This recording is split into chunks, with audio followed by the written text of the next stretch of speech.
हम पढ़ने वाले हैं क्लास 10th का very important and interesting chapter 8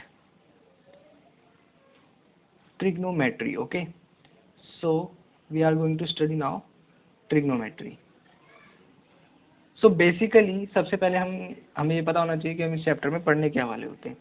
तो ये जो है ट्रिग्नोमेट्री वर्ड जो है ये ग्रीक के 3 वर्ड से मिलकर के बना होता है, ट्राई, गॉन एंड मेट्री. तीनों के अपने अपने अलग मीनिंग्स होते हैं. ट्राई का मतलब 3 होता है, गॉन का मतलब साइड्स होता है, ओके, एंड मेट्री का मतलब क्या होता है, मेजरमेंट होता है. ओके, मेट्री का मतलब होता है मेजरमेंट. अब सबसे पहली बात कि 3 साइड वाली कौन सी शेप है. आप हमेशा पढ़ते आए हैं 3 साइड शेप कौन सी होती है, वो क्लोज्ड शेप. आपका चैप्टर 6 भी है क्लास 10th में, ट्रायंगल. ओके, आपने देखा होगा ट्रायंगल. ओके, ट्रायंगल में कितने एंगल्स होते हैं, 3 एंगल्स होते हैं. ओके, अब साइड्स कितनी होती हैं, साइड्स भी 3 होती हैं. ओके, तो इस चैप्टर में हम बेसिकली पढ़ने क्या क्या वाले हैं वो देखते हैं. सबसे पहले मैं आपको इनके प्रैक्टिकल बताऊंगा, सिग्निफिकेंस बताऊंगा कि प्रैक्टिकली कैसे यूज़ किए जाते हैं.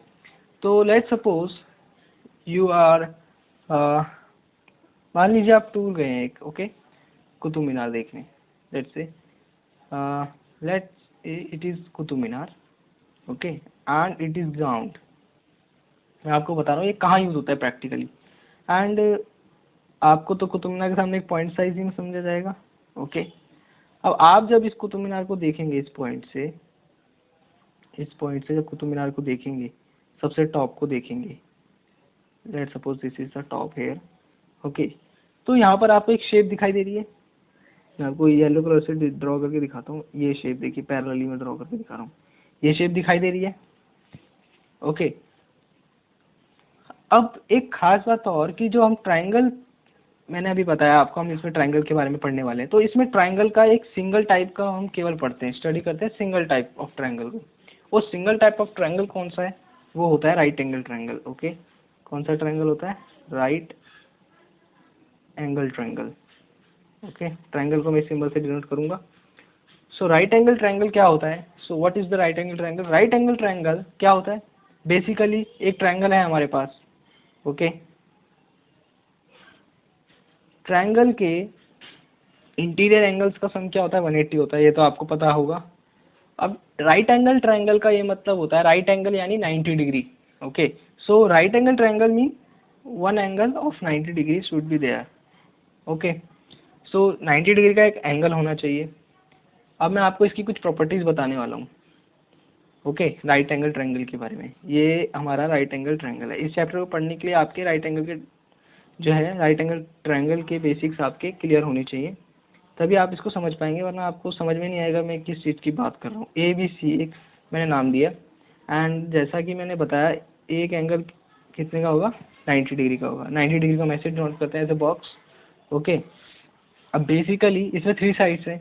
अब क्या होता है, राइट एंगल ट्रायंगल में पर्टिकुलर साइड को नाम दिया जाता है.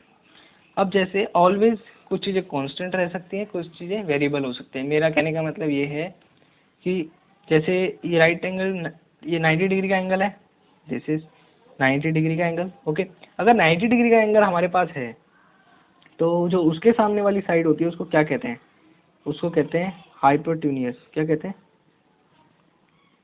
हाइपोटेन्यूज. ओके, और इसको डिनोट कैसे करते हैं, एच से डिनोट करते हैं. ओके, हाइपोटेन्यूज को हम कैसे डिनोट करते हैं, एच से डिनोट करते हैं. And other 2 sides remaining here, BC and AB. देखो मैं P को यहाँ क्लियरली लिख देता हूँ. P का मतलब है परपेंडिकुलर,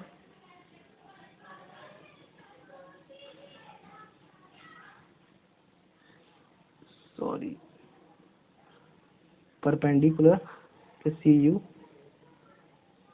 परपेंडिकुलर. ओके, उधर आ नहीं रहा था तो मैंने इधर लिख दिया. ठीक है, तो अब परपेंडिकुलर हो गया. एक और टर्म होता है बेस. ओके, सो परपेंडिकुलर और बेस. अब ये जो AB और BC बचा है, इसमें से अगर BC को हम परपेंडिकुलर मानेंगे, ओके, तो हमारा AB क्या होगा, बेस होगा. अनदर थिंग, अगर हम BC को बेस मानेंगे तो ए भी हमारा क्या होगा, परपेंडिकुलर होगा। तो कहने का ये मतलब है कि अगर एक को बेस मानोगे तो सेकंड थिंग कि वो अपना भी परपेंडिकुलर हो जाएगी अदर वाली साइड, अदर साइड। ओके, अगर एक को बेस मानोगे तो परपेंडिकुलर, परपेंडिकुलर मानोगे तो दूसरी वाली बेस हो जाएगी। ये आपको पता होना चाहिए। अब परपेंडिकुलर और बेस तो हमने बता दिया कि परपेंडिकुलर और बेस दोनों में से कुछ भी हो सकती है एक side at a time. Okay, पर एक खास बात इसमें, आपको पता कैसे चलेगा कि कब परपेंडिकुलर है कब बेस है, तो उसको कैसे पता करेंगे? तो स्पेसिफिकली मैंने आपको बताया कि ट्रायंगल के अंदर 3 एंगल्स होते हैं। अब ट्रिग्नोमेट्री में हम एंगल्स और साइड्स के बारे में ही डिस्कस करने वाले हैं। ओके, वो भी मैं आपको आगे बताऊंगा। अगर मान लीजिए मैं किसी एंगल, मेरे पास 3 एंगल है, angle A, angle B, angle C. Okay, angle B is already 90 degree. Okay, but angle A और C they are acute angles. Why they are acute angles? Because देखो A plus B plus C कितना होता है, 180 degree होता है।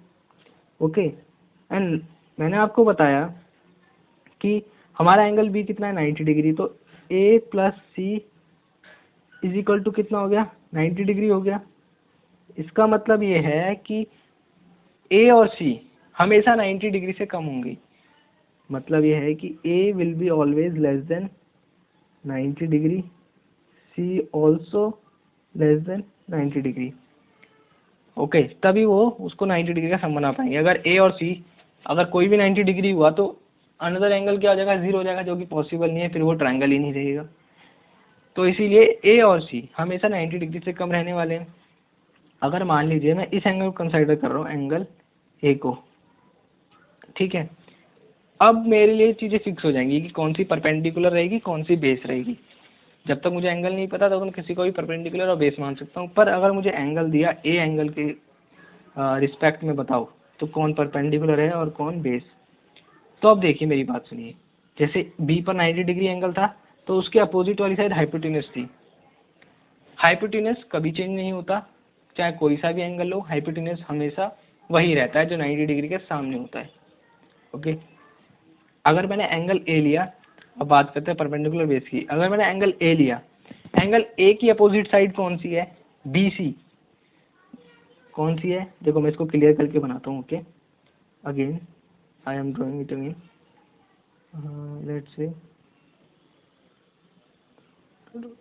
कोई बात नहीं, उल्टा ड्रॉ हो गया, फर्क नहीं पड़ता उससे। A B C, this is 90 degree, I am denoting by them symbols. Okay, अगर मान लीजिए मेरे पास एंगल ए के रिस्पेक्ट में बोल रहा है कि बताओ कौन परपेंडिकुलर होगा बी सी और ए बी में से, तो कैसे पता लगाएंगे? जैसे एंगल ए है, उसके अपोजिट साइड कौन सी है, बी सी। जो अपोजिट साइड होगी वो परपेंडिकुलर होगी, जो रिमेनिंग है वो बेस हो जाएगी। क्लियर है? अब आपको एक बेसिक सा थ्योरम आना चाहिए, वो आपने हमेशा पढ़ा होगा और वो आपको अच्छे से आना चाहिए ट्रिग्नोमेट्री में, बिकॉज उसके बिना कुछ नहीं है ट्रिग्नोमेट्री में। उसका नाम है Pythagoras theorem. Okay, Pythagoras theorem. Okay, सो पाइथागोरस थ्योरम क्या कहता है? It is very important theorem for this chapter, Pythagoras theorem. Okay, ये आपको याद रखना है हमेशा, ये डायरेक्टली पेपर में भी आ जाता है, इसका प्रूफ भी आता है, वो ट्रायंगल चैप्टर में भी मिल जाएगा आपको। ठीक है, सो पाइथागोरस थ्योरम क्या होता है? हमारे पास एक राइट एंगल ट्रायंगल गिवन है। ओके, नेमिंग कर दें इसकी, ए बी एंड सी। इसका एक एंगल 90 डिग्री होगा। Okay, and we know that it is hypotenuse. और अगर मुझे कोई एंगल नहीं दिया तो मैं किसी को भी परपेंडिकुलर और बेस मान सकता हूँ। ये आपको बताया भी मैंने। एंगल अगर दिया होता तो मैं परपेंडिकुलर देखता फिर कौन है, अगर एंगल नहीं है तो कोई उससे फर्क नहीं पड़ने वाला। तो पाइथागोरस थ्योरम ये कहता है कि जो हमारी साइड है ए सी, इसका स्क्वायर बराबर होता है हमारा ए बी का स्क्वायर प्लस बी सी का स्क्वायर। इस थ्योरम को हम कई तरीकों से कह सकते हैं। देखो मेरी बात को सुनना आराम से, कि सब जो राइट एंगल ट्रायंगल है उसमें पाइथागोरस थ्योरम ये कहेगा कि जो सबसे बड़ी साइड है, सबसे बड़ी साइड हाइपोटेन्यूज होती है राइट एंगल ट्रायंगल में। ओके, सो जो सबसे बड़ी साइड का स्क्वायर होगा वो इक्वल होगा जो अदर टू साइड्स के स्क्वायर्स के। Okay, as you can see here. So इस थ्योरम को हम ऐसे लिख सकते हैं, ए सी को हम किससे डिनोट करते हैं, एच सी यानी हाइपोटेनस का square is equal to A B क्या है मैंने माना परपेंडिकुलर का स्क्वायर प्लस बेस का स्क्वायर। ये हमारा पाइथागोरस थ्योरम है, यानी कि Pythagoras states that the square of the hypotenuse is equal to the individual squares of the perpendicular and base. This is the Pythagoras theorem. Okay, so let's see that हम क्या पढ़ने वाले हैं इसमें। तो सबसे पहले हम लोग पढ़ने वाले हैं ट्रिग्नोमेट्रिक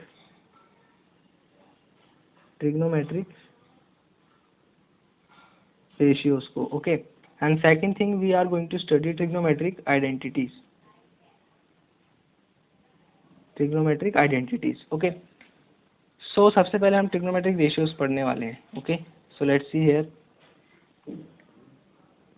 शॉर्ट फॉर्म में लिख रहा हूँ। ओके, आपको पूरा ही लिखना है। ट्रिग्नोमेट्रिक रेशियोज, ये क्या होती हैं ट्रिग्नोमेट्रिक रेशियोज?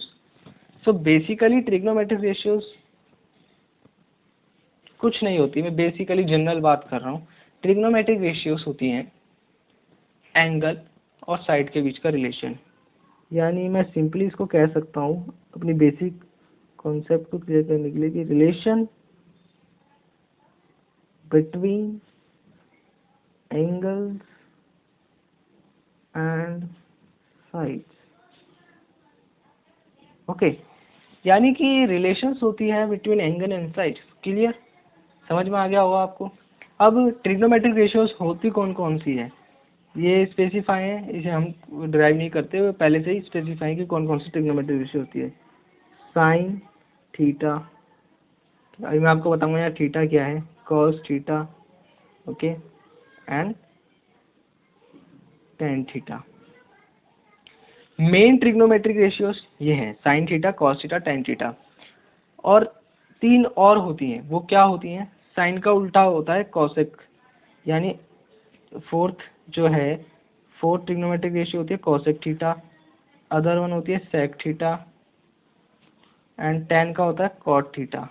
ओके, ये देखो साइन का उल्टा कॉसेक होता है, मैं आपको ऐसे ही बता रहा हूँ, कॉस का उल्टा सेक होता है, टेन का उल्टा कॉट होता है। इसलिए बेसिकली मैंने कहा कि साइन, कॉस और टेन ये मेन ट्रिग्नोमेट्रिक रेशियोज है। कॉसेक थीटा साइन थीटा से निकाला जा सकता है, सेक थीटा कॉस थीटा से निकाल सकता है, कॉट थीटा टेन थीटा से निकाला जा सकता है। और थीटा क्या है यहाँ पे? थीटा है एंगल। क्या है थीटा यहाँ पे? थीटा हमारा यहाँ पर है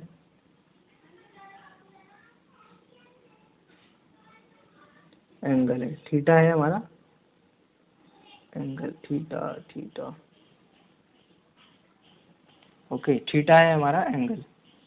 मैं थीटा को सही से ड्रॉ कर देता हूँ एक बार, आप समझ लो। देखो थीटा है हमारा angle. Okay, so let's see the next thing. Trigonometric ratios मैंने बताया कि इस टाइप की होती हैं, पर ये होती कैसे हैं? That is the point. Okay, अब जैसे मान लीजिए मेरे पास एक ट्रायंगल है, name it A B and C, you know it is right angle triangle. Okay, अगर ये राइट एंगल ट्रायंगल है तो हमें पता है कि हाइपोटेनस क्या होने वाला है। ओके, बट अगर मान लीजिए मैंने कहा था थीटा एक एंगल है, तो अब हमारे पास दो एंगल हैं यहाँ, ए और सी। मैं ए को कंसाइडर कर रहा हूँ। ओके, मैं ए को कंसाइडर कर रहा हूँ, तो मेरा परपेंडिकुलर क्या हो गया? बी सी मेरा परपेंडिकुलर हो गया और ए बी मेरा बेस हो गया। जैसा कि मैंने अभी आपको बताया था कि मैं एंगल ए अगर कंसाइडर कर रहा हूँ तो इसके अपोजिट साइड जो क्या होगी? परपेंडिकुलर होने वाली है। तो बी सी इसके अपोजिट साइड है तो वो परपेंडिकुलर होगी। तो परपेंडिकुलर बेस और हाइपोटेनस क्लियर हुआ। अब हम बात करते हैं ट्रिग्नोमेट्रिक रेशियोज की। तो मैंने आपको ट्रिग्नोमेट्रिक रेशियोज बताई, sine theta, cos theta, tan theta, cosec theta, sec theta और कॉट थीटा। तो सबसे पहले बात करते हैं साइन थीटा की। साइन थीटा क्या होती है? अगर हम साइन थीटा को देखें तो साइन थीटा क्या होती है? साइन थीटा होती है, वेट, यहाँ थीटा की जगह हम ए लिखना है, क्योंकि मैं ए एंगल कंसाइडर कर रहा हूँ। थीटा हो गया जनरल एंगल, पर हमें कौन सा एंगल कंसाइडर करना है? A angle. तो साइन थीटा क्या हो जाएगा हमारा? साइन थीटा हो जाएगा B C upon upon A सी। आपको ये लिखने की जरूरत नहीं होगी एग्जाम में बी सी अपॉन ए सी, क्योंकि अगर आपको पता है आपके ट्रायंगल में कि परपेंडिकुलर बेस और हाइपोटेनस क्या है, तो आप डायरेक्टली लिखो परपेंडिकुलर अपॉन हाइपोटेनस, यानी परपेंडिकुलर वाली साइड अपॉन हाइपोटेनस साइड। ऐसे ही अब हम कॉस के लिए निकाल सकते हैं। कॉस ए क्या हो जाएगा, कॉस ए अगर हम साइड की फॉर्म में लिखें तो साइड की फॉर्म में के कॉस ए हो जाएगा हमारा A B upon A C. Okay, और ए बी और ए सी अगर हम देखें तो ए बी हमारा बेस है, ये हमारा हाइपोटेनस है, तो हम डायरेक्टली कह सकते हैं कि साइन ए परपेंडिकुलर अपॉन हाइपोटेनस होता है, cos A base upon hypotenuse होता है। ऐसे ही अगर हम tan ए निकालें, अगर आप tan ए देखेंगे तो tan ए क्या आ रहा है, tan ए आ रहा है हमारा B C upon A B. Okay, जिसको हम परपेंडिकुलर अपॉन बेस भी कहते हैं। तो आपको मेनली मैं आपको बताता हूँ कि साइन ए के लिए आपको याद रखना है perpendicular upon hypotenuse, cos A के लिए याद रखना है बेस अपॉन हाइपोटेनस, tan ए के लिए याद रखना है perpendicular upon base. Okay, simple है, आसान है। अगर अब हम देखें, मैंने आपको साइन ए के लिए बताया, कॉस ए के लिए बताया, tan ए के लिए, अब कॉस ए के लिए बताऊँ तो मैंने आपको बताया था it is inverse of sine A, यानी साइन ए का उल्टा होता है। और साइन ए क्या होता था, साइन ए होता था परपेंडिकुलर अपॉन हाइपोटेनस। अगर हम इसको सॉल्व कर दें तो हमारे पास आता है हाइपोटेनस अपॉन परपेंडिकुलर, यानी साइन का उल्टा आ रहा है, देखो ठीक है। तो कॉसेक ए हाइपोटेनस अपॉन परपेंडिकुलर होता है और साइन ए परपेंडिकुलर अपॉन हाइपोटेनस होता है। ऐसे ही अगर हम वैल्यू फाइंड करें सेक ए की, सेक ए क्या होता है, सेक ए किसका इन्वर्स होता है, मैंने बताया था कॉस का इन्वर्स होता है, 1 अपॉन कॉस ए हो गया, और 1 अपॉन कॉस ए यानी कॉस ए क्या होता है बेस अपॉन हाइपोटेनस, तो ये क्या हो जाएगा hypotenuse upon base, just inverse है, ठीक है एक दूसरे की। साइन का कॉस है, कॉस का सेक, tan का अब क्या हो जाएगा कॉट हो जाएगा। कॉट किसका इन्वर्स होता है, मैंने बताया था ना जी, tan का इन्वर्स होता है। tan क्या होता है परपेंडिकुलर अपॉन बेस होता है, अगर परपेंडिकुलर बेस होता है तो कॉट क्या हो जाएगा बेस अपॉन परपेंडिकुलर। क्लियर है सबको trigonometric ratios. Okay, so let's see the next thing. Basic trigonometric ratios आपको क्लियर है। अब आप इसमें एनसीईआरटी में से इसके क्वेश्चन सॉल्व कर सकते हैं इजीली, कोई भी ट्रायंगल से ट्रिग्नोमेट्रिक रेशियोज से रिलेटेड, क्योंकि मैंने आपको सारे फॉर्मूलेज बता दिए हैं, बेसिक आप सॉल्व कर सकते हैं। ओके, कि अगर आपको tan थीटा दिया है तो वहाँ से आप sin थीटा cos थीटा वगैरह चीज़ें निकाल सकते हैं। अगर अब हम बात करें ट्रिग्नोमेट्रिक रेशियोज में ही एंगल्स की, एंगल्स आप जानते हैं ना, एंगल क्या होता है, एंगल होता है ये चीज़, ये एंगल होता है।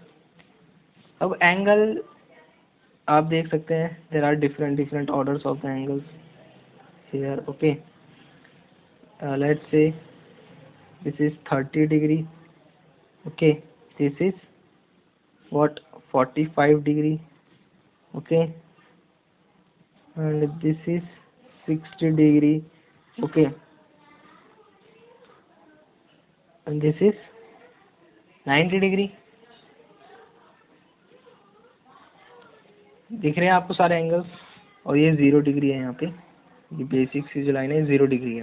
तो 0 degree, 30 degree, 45 degree and 60 degree and 90 degree as you can see here. So अब हम बात करेंगे कि ट्रिग्नोमेट्रिक एंगल्स का जो टेबल होता है, कि अगर एक ट्रायंगल है मेरे पास, ओके, एक ट्रायंगल है मेरे पास ए बी सी, ओके, ये तो 90 डिग्री होगा। अब हम बात कर रहे हैं कि एंगल ए को ही कंसाइडर कर रहे हैं, ये तो हाइपोटेनस हो गया, तो ये परपेंडिकुलर हो गया, ये बेस हो गया। ओके, सो हम बात करें ए की, अब ए की हम डिफरेंट वैल्यूज रखेंगे, जैसा मैंने अभी आपको बताया 0 degree, 30 degree, 45 degree, 60 degree and 90 degree. तो इन एंगल्स पे हम वैल्यू निकालेंगे, sine A, cos A, tan A and cosec A, sec A और कॉट ए। ये बेसिक जनरल वैल्यूज हैं जो आप फॉर्मूला में डायरेक्टली यूज कर पाएंगे, बिकॉज जो एग्जाम में आता है वो इन्हीं एंगलों से ड्राइव करने होते हैं आपको फॉर्मूलाज, ठीक है।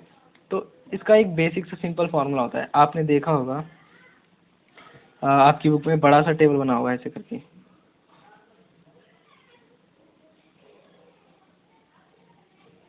ओके, ऐसे करके बड़ा सा टेबल बना होगा।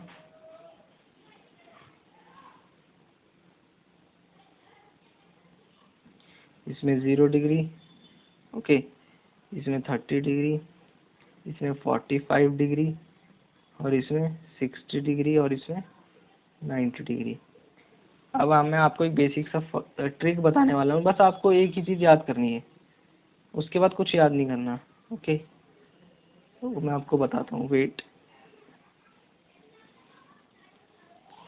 सिंपल होगा, वेरी वेरी सिंपल तरीका मैं बताने वाला हूँ आपको, ध्यान से देखना, इसको कभी नहीं भूलोगे, टेबल को कभी नहीं भूलोगे, वेरी सिंपल ट्रिक, ओके। मैं साइन ए के लिए बात कर रहा हूँ, ओके।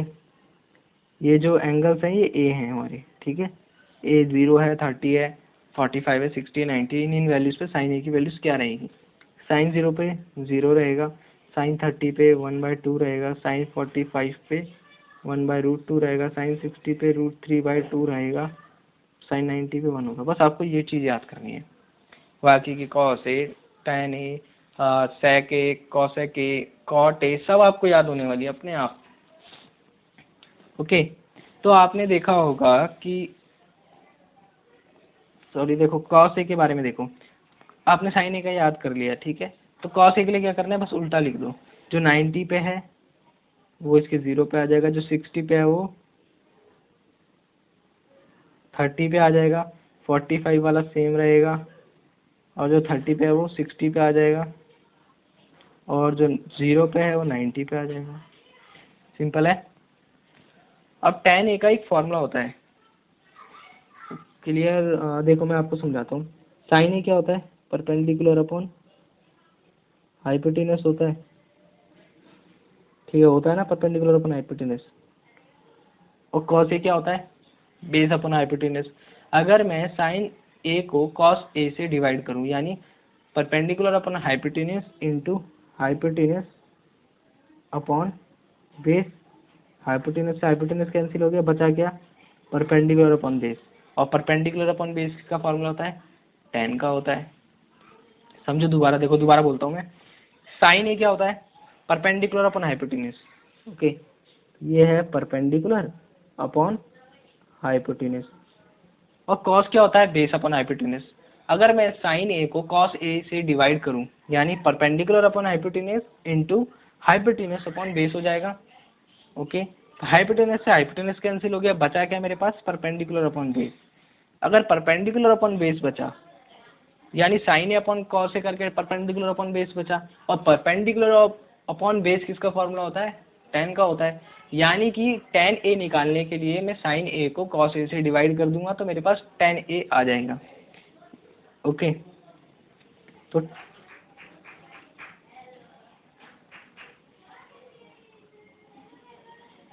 tan ए क्या हो जाएगा, मैंने बताया साइन ए को कॉस ए से डिवाइड करेंगे, यानी 0/1 इज 0, ओके। वैसे ही 1/2 को √3/2 से डिवाइड करेंगे, तो 1/2 को √3/2 से डिवाइड करेंगे तो क्या आएगा,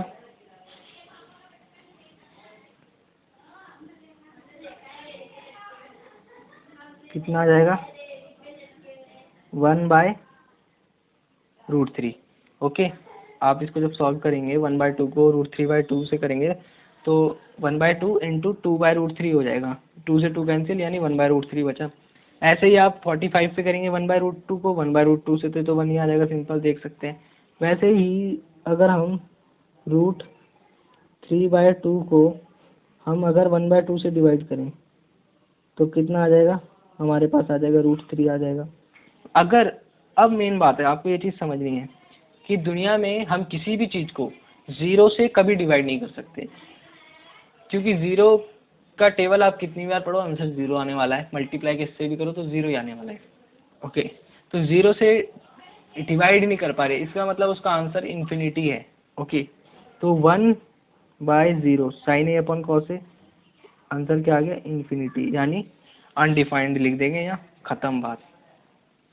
अब मेरी बात सुनना ध्यान से, कॉसेक ए के लिए क्या लिख देंगे, कॉसेक ए के लिए मैंने बताया 1/sin a लिखेंगे, बताया था ना। तो अगर साइन 0 मेरा 0 है तो कॉसेक 0 कितना हो जाएगा, 1/0 यानी अनंत, इन्फिनिटी, अनडिफाइंड। ओके, अगर साइन 30 मेरा 1/2 है तो कॉसेक 30 कितना हो जाएगा, 2 हो जाएगा। उल्टा करना है केवल साइन का कॉसेक के लिए। अगर मान लो कॉस ए मेरा 1 है तो सेक ए कितना हो जाएगा, कॉस का उल्टा सेक होता है ना, तो अगर कॉस ए 1 है तो सेक ए कितना हो जाएगा, 1/1 यानी 1 ही रहेगा। अगर मान लो कॉस 60 की बात करते हैं, अगर हम कॉस 60 को देखें तो मेरा कॉस 60 है 1/2, तो सेक 60 कितना हो जाएगा, 2 हो जाएगा, क्योंकि कॉस 60 कितना 1/2 और इसका उल्टा 2 होता है, और सेक 60 कॉस का उल्टा होता है, यानी कि आंसर क्या आ गया, 2 आ गया। अब tan a हमें पता है tan a का उल्टा cot a होता है। अगर tan a मान लीजिए tan I am talking about tan 30 मान लीजिए, tan 30 की वैल्यू कितनी है, 1/√3, tan 30 की वैल्यू 1/√3 है, और cot a क्या होता है, tan का उल्टा होता है, यानी tan की जो वैल्यू जस्ट उसको उल्टा कर दो, ऊपर की चीज नीचे, नीचे की चीज ऊपर। जैसे 1/√3 है तो cot 30 कितना हो जाएगा, √3। समझ रहे मेरी बात को, अगर tan 60 √3 है तो cot 60 कितना हो जाएगा, 1/√3 हो जाएगा। सिंपल है, ओके, क्लियर। अब हम देखते हैं ट्रिग्नोमेट्रिक एंगल्स की सम फॉर्मूलाज पढ़ने वाले हैं। Okay, it is very important, ये आपको आने चाहिए फॉर्मूलाज। तो फ्रेंड्स मैं आपको अब एक इम्पॉर्टेंट चीज़ बताने वाला हूँ। मैंने आपको सारे ट्रिग्नोमेट्रिक टेबल में एंगल्स बता दिए, तो अब हम देखते हैं बेसिक सा तरीका कि साइन थीटा को कैसे याद करना है, कॉस थीटा को कैसे याद करना है, कि परपेंडिकुलर अपॉन हाइपोटेनस कौन होता है, बेस अपॉन हाइपोटेनस कौन होता है। तो देखो, तो आपको एक चीज़ याद रखनी है,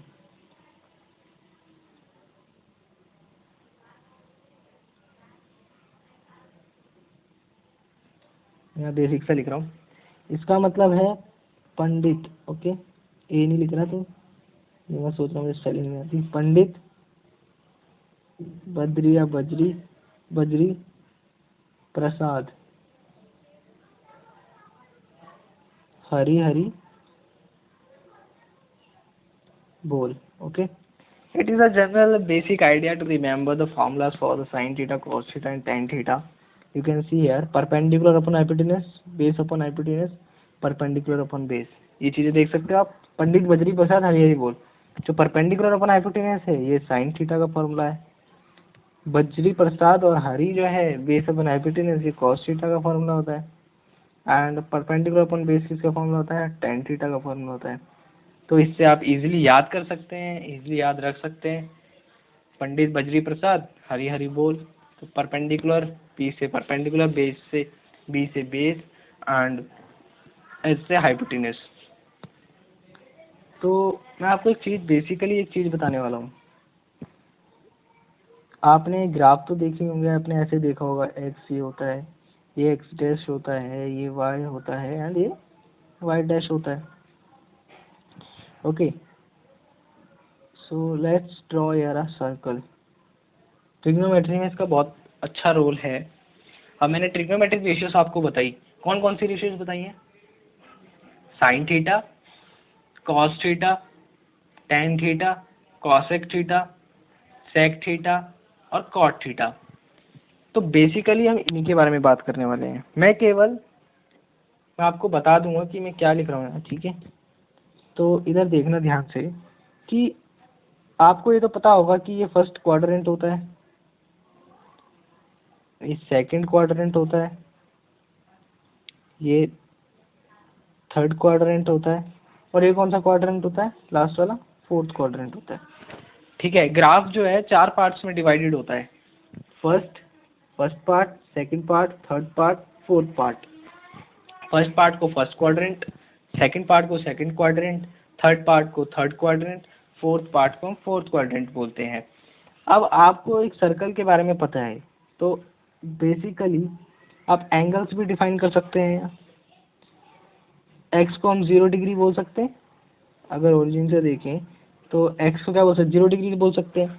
और ये देखो 90 डिग्री का एंगल है, ये मैं वाइट से ड्रॉ करता हूँ, ये 90 डिग्री का एंगल है तो इसको 90 कह सकते हैं। अगर हम ये देखें तो ये कितने डिग्री का एंगल है, ये 180 डिग्री का एंगल है। ठीक है, अब हम एंगल की टर्म्स में बात करेंगे, क्योंकि हम साइड्स और एंगल्स के बीच के रिलेशंस को बात कर रहे हैं, इसलिए हम साइड्स और एंगल के बीच की रिलेशन की बात करेंगे। यहाँ से ये कितना हो गया, 270 हो गया। ओके, और अगर पूरा देखें तो कितना हो गया, 360 हो गया। समझ में आ रहा है कि 90 डिग्री 0 डिग्री कहाँ होता है इसमें। तो मैं इस टेबल को फिर से ड्रॉ कर रहा हूँ, आपको समझ में तो आ ही गया होगा कहाँ पर हमारा 0 डिग्री है, कहाँ हमारा 90 डिग्री है, कहाँ हमारा 180 डिग्री है और कहाँ हमारा 270 डिग्री है। ठीक है, अब फर्स्ट क्वाड्रेंट दिया है, सेकंड क्वाड्रेंट दिया है, थर्ड दिया है, फोर्थ है। तो बेसिकली हमारे पास 6 ट्रिग्नोमेट्रिक रेशियोज हैं। तो जब हमारा थीटा एंगल 0 से 90 के डिग्री के बीच में लाई करेगा तो all trigonometric ratios will be positive. Positive को मैं प्लस वी के से लिख रहा हूँ। ठीक है, all trigonometric ratios will be positive if the theta is 0 to 90 degree. अगर हमारा थीटा 90 डिग्री से 180 डिग्री के बीच में है तो वैल्यू डिफरेंस करेगी। अब वैल्यू क्या हो जाएगी कि फर्स्ट क्वाड्रेंट में बस दो ही चीज़ें पॉजिटिव होती हैं, साइन थीटा और उसका इन्वर्स। बेसिक सी बात, अगर साइन थीटा पॉजिटिव होगा तो कॉसेक थीटा भी पॉजिटिव ही होगा। तो फर्स्ट क्वाड्रेंट में केवल साइन थीटा और कॉसेक थीटा पॉजिटिव होगा। अगर थर्ड क्वाड्रेंट में जाएं, सॉरी, फर्स्ट क्वाड्रेंट में सारी ट्रिग्नोमेट्रिक रेशियोज पॉजिटिव हैं, बट सेकंड क्वाड्रेंट में साइन थीटा और कॉसेक थीटा ही पॉजिटिव है। ओके, क्लियर हो गया। अब साइन थीटा और कॉसेक थीटा ही पॉजिटिव है। पर अगर हम थर्ड क्वाड्रेंट में जाएं तो थर्ड क्वाड्रेंट में हम देखेंगे कि टेन थीटा और इसका इन्वर्स कॉस थीटा ये ही पॉजिटिव है। ऐसे ही अगर हम फोर्थ क्वाड्रेंट में जाएं, okay, in the fourth quadrant, तो हम देखेंगे वहां पर कि कॉस थीटा और सेक थीटा यही दोनों पॉजिटिव हैं। ओके, कॉस थीटा और सेक थीटा। ये चीज आपको समझ में आ रही है, ये आपको हमेशा याद रखनी है कि फर्स्ट क्वाड्रेंट में all the trigonometric ratios will be positive and in the second quadrant sin theta and cosec theta will be positive and in the third quadrant tan theta and cot theta will be positive and in the fourth quadrant cosec theta and sec theta will be positive। अब हम basic से कुछ formula याद रखने हैं हमें, very very simple, जो मैंने अभी आपको बना के दिखाया ग्राफ, उसी के अकॉर्डिंग आपको याद रखने हैं।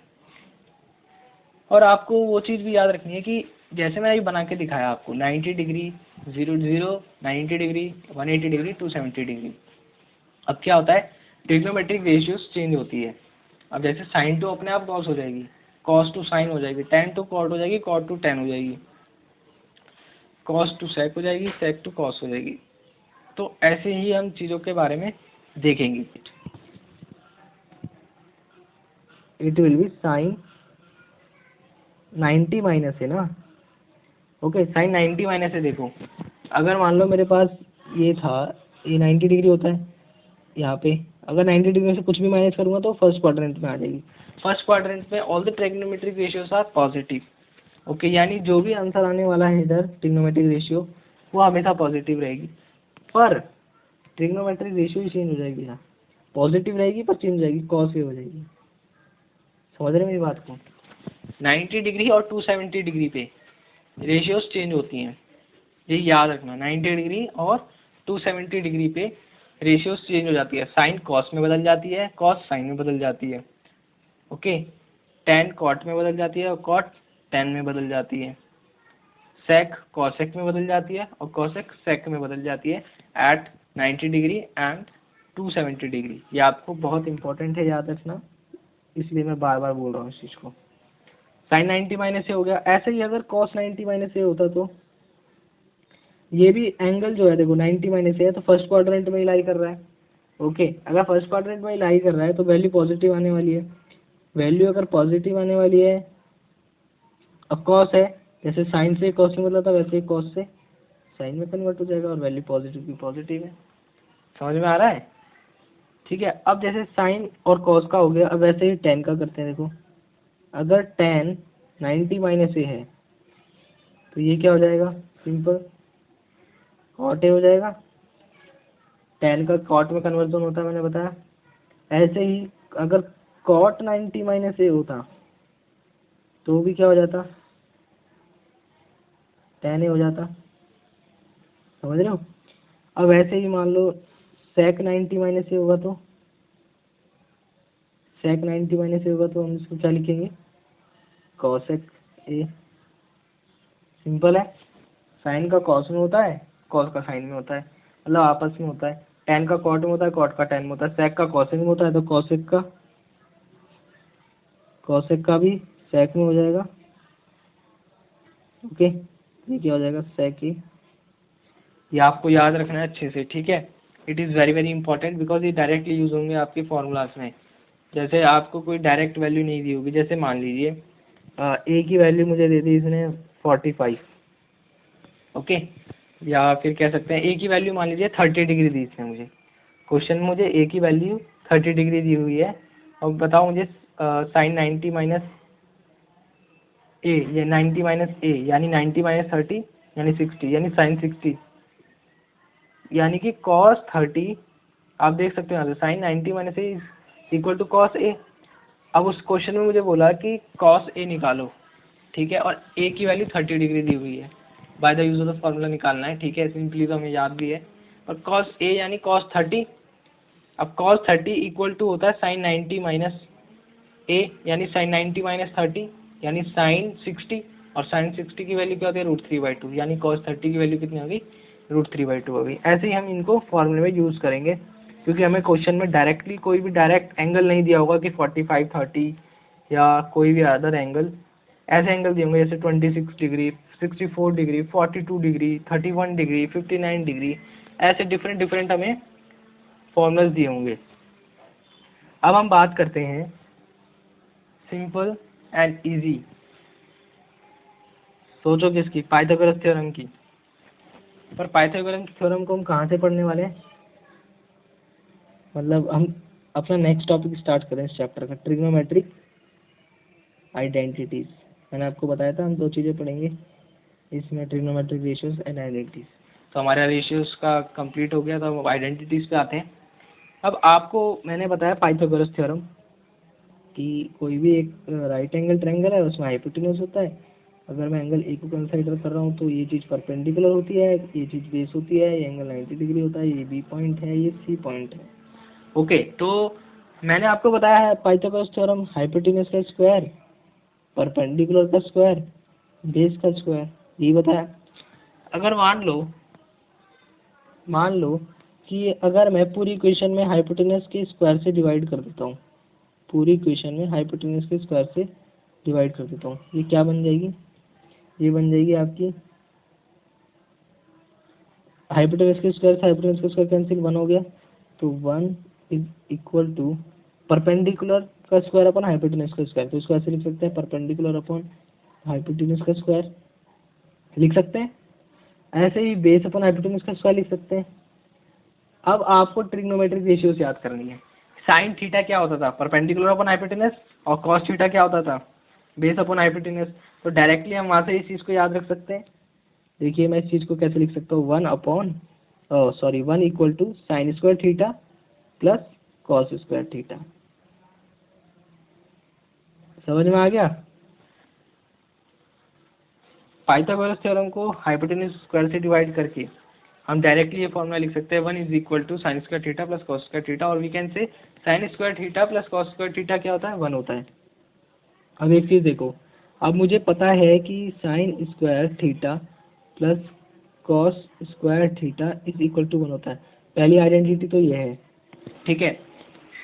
आपकी बुक में इनको 3 आइडेंटिटीज दी हुई हैं, पर मेरे ख्याल से वो एक ही आइडेंटिटी है, ठीक है, और वो भी सिंगल आइडेंटिटी से उसको ड्राइव किया गया है।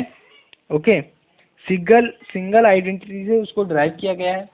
अब जैसे sign square theta cos square theta 1 आ गया। अगर मान लो इस इक्वेशन में मैं कॉस स्क्वायर थीटा से डिवाइड कर दूं तो क्या मिलेगा मुझे? लेट्स सपोज इस इक्वेशन को मैं पूरी को कॉस स्क्वायर थीटा एंड इस साइड भी कॉस स्क्वायर थीटा से डिवाइड कर दिया। Finally what will we get? We will get here sine square theta upon cos square theta. What does it mean? It means that sine square theta upon cos square theta यानी कि sine theta upon cos theta का square, यानी कि sine theta upon cos theta का square. Okay, clear हुआ? Plus cos square theta it will be cancel, it will remain 1 here and 1 upon cos square theta we know that 1 upon cos square theta is हो जाएगा sec square theta. 1 upon cos क्या होता है? सेक होता है, तो 1 upon cos square क्या हो जाएगा? सेक स्क्वायर थीटा हो जाएगा। And we can see here that sine theta upon cos theta का tan होता है, तो tan square theta plus 1 is equal to sec square theta. This is your second identity given in your book. Okay, ये second identity है जो आपकी book में दी हुई है कि 1 plus tan square theta is equal to sec square theta, पर मैंने इसको देखो फर्स्ट वाली से ही ड्राइव कर लिया। ऐसे ही थर्ड आइडेंटिटी के लिए है। अब थर्ड आइडेंटिटी के केस में हम क्या करेंगे कि जो फर्स्ट हमारी थी sine square theta plus cos square theta is equal to 1, इसको हम किससे डिवाइड कर देंगे? देखो sine square theta plus cos square theta is equal to 1। अब हम क्या करेंगे, इस वाली को किससे डिवाइड कर देंगे? साइन स्क्वायर से कर देंगे वो दोनों तरफ। ओके, साइन स्क्वायर थीटा से डिवाइड कर देंगे दोनों तरफ। तो देखो साइन स्क्वायर थीटा कैंसिल, 1 बचा, प्लस अब यहाँ क्या बचा? Cos upon sine cos theta upon sine theta का स्क्वायर बचेगा और इक्वल टू में 1 अपॉन साइन थीटा का स्क्वायर बचेगा। अब डायरेक्टली हम यहाँ पे लिख सकते हैं 1 प्लस कॉस अपॉन साइन क्या होता है? कॉट होता है, कॉट स्क्वायर थीटा।